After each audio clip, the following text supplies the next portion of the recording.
বেটে রেখেছি বড় চামচে 3 চামচ সর্ষে, আধা ইঞ্চির মতো আদা, কাঁচা লঙ্কা 3টে, একটু নুন দিয়ে বেটে রেখেছি।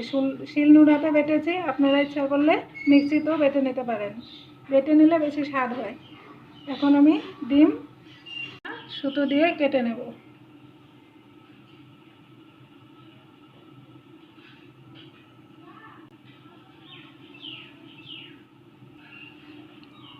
সুতো দিয়ে কাটলে ভালো হয়, ছুরি দিয়ে কাটলে ভালো নাও হতে পারে।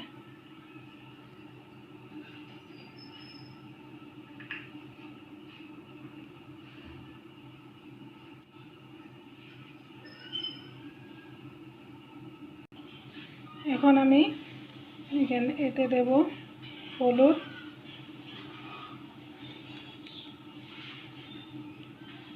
1 চামচ, নুন যে যেমন খায় স্বাদ মতো নেবেন, তেল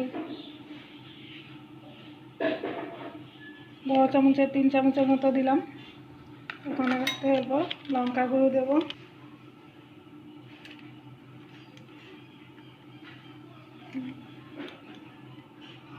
জল দিয়ে মিলিয়ে নেব,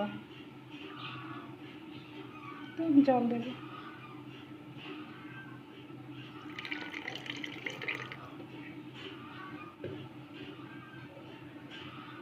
এটা এখানে ভালো করে মিলিয়ে নিতে হবে। তারপরে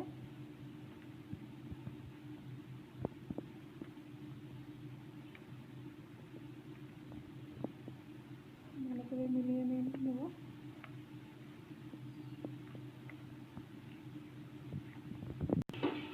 এখন আমি কড়াইতে ডিমগুলো দিয়ে দিয়েছি, এমন করে দেবেন। দেওয়ার পরে এর উপরে মশলা ঢেলে দিচ্ছি।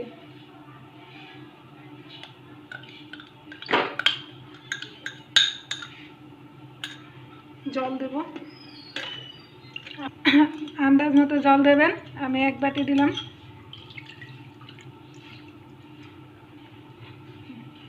আর একটু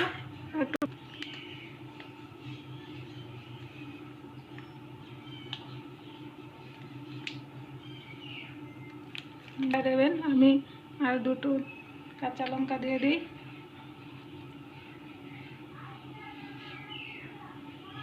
এখন আমি গ্যাসটা অন করব। গ্যাসটা অন করে দিয়েছি। এখন কম স্টিমে 10 মিনিট হলেই হয়ে যাবে।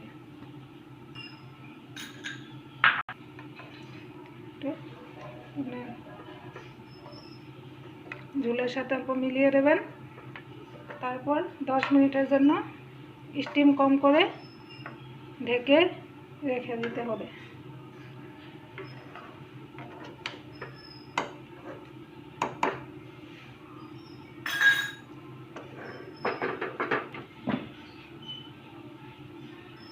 মিনিট হয়ে এসছে। এখন আমার ডিম ভাপা নামিয়ে নেব। নামানোর আগে একটু তেল দিয়ে দেব, কাঁচা সরষের তেল দিলে ঝাঁসটা ভালো হয়।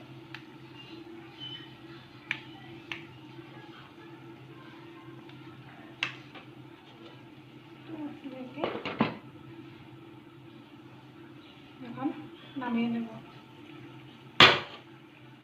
আমি এখানে সরষে বাটা দিয়েছি, আপনারা চাইলে পোস্ত বাটাও দিতে পারেন। এখন গ্যাস বন্ধ করে দিচ্ছি। তৈরি হয়ে গেছে। আপনারা অতিথি ঘরে এলে সার্ভ করতে পারেন। পরোটা দিয়ে গরম ভাতের সাথে একটু ভালো লাগবে।